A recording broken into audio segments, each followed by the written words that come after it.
దేవుని నామమున చేయించుకుంటున్నాను. నా స్థితి, మా కుటుంబ స్థితి నాకంటే మీకే బాగా తెలుసు.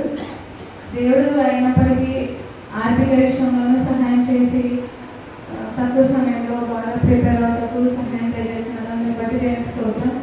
అదేవిధంగా చిన్నప్పటి నుంచి చూసుకుంటే మనకు అసలు ఎలా చదవాలి ఏమీ తెలియదు. మన కుటుంబానికి రత్నాకర్ సార్ వాళ్ళ మన మన గ్రామానికి వాళ్ళ కుటుంబం కావడం నిజంగానే దీనకరమని చెప్తాను. ఎందుకంటే ఇంకా రెసిడెన్షియల్ స్కూల్స్ ఉంటాయని, వాటికి మనం ఎగ్జామ్ రాస్తే ఎలిజిబుల్ అవుతామని, ఎస్సీ ఎస్టీ వాళ్ళ కోసం సపరేట్ ఉంటాయని ఆ విషయం మనకంతా తెలీదు. సార్ వాళ్ళు వచ్చి వాటి గురించి అవేర్నెస్ కల్పించడం, వాటికి సంబంధించిన బుక్స్ వాళ్ళే తీసుకొచ్చి ట్యూషన్లో నేర్పించడం, ఎగ్జామ్స్ రాయించడం, ఆ విధంగా చాలా మంది కుటుంబాల్లో చాలా మందికి మంచి లైఫ్ ఇచ్చినారని చెప్పొచ్చు సార్ వాళ్ళ గురించి. ఇంకా ఏమంటే అక్కడ ఫస్ట్ పునాది సార్ వాళ్ళు వేసింది. ఇంకా స్కూల్లో టీచర్స్ అయితేనేమి, మనం ఇల్లు కట్టేటప్పుడు కూడా చూస్తాం కదా, పునాది ఎంత బలంగా ఉంటే ఎన్ని ఫ్లోర్స్ అయినా పైన కట్టచ్చు. ఆ విధంగా మంచి పునాది సార్ వాళ్ళు వేసినారని చెప్తాను. దాన్ని బట్టి థ్యాంక్ యూ సార్.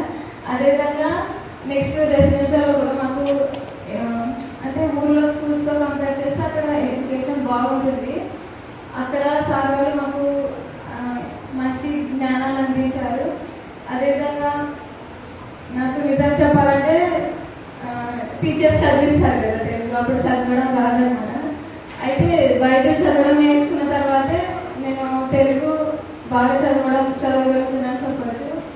పాస్టర్స్కి అట్లా అందించగలిగేంత జ్ఞానాన్ని దేవుడు నాకు ఇచ్చినాడు, కేవలం బైబిల్ చదవడం వల్ల మాత్రమే. ఇంకా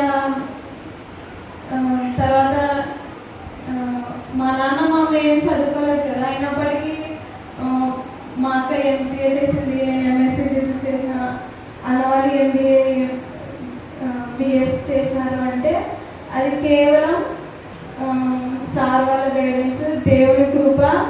అదేవిధంగా మా ముందు మా టీచర్స్ మాకు సపోర్ట్గా ఉండి మమ్మల్ని నడిపించిందనే చెప్పచ్చు. అదేవిధంగా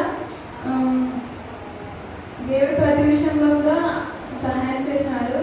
మా నాన్నకి హెల్త్ బాగాలేనప్పుడు మేము చాలా అమౌంట్ పెట్టుకున్నాము.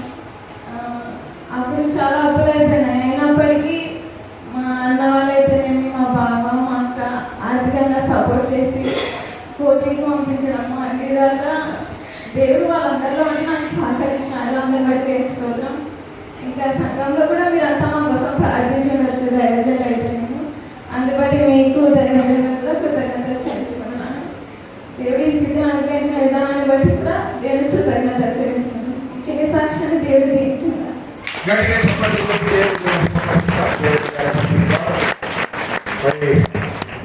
సాక్ష్యంలో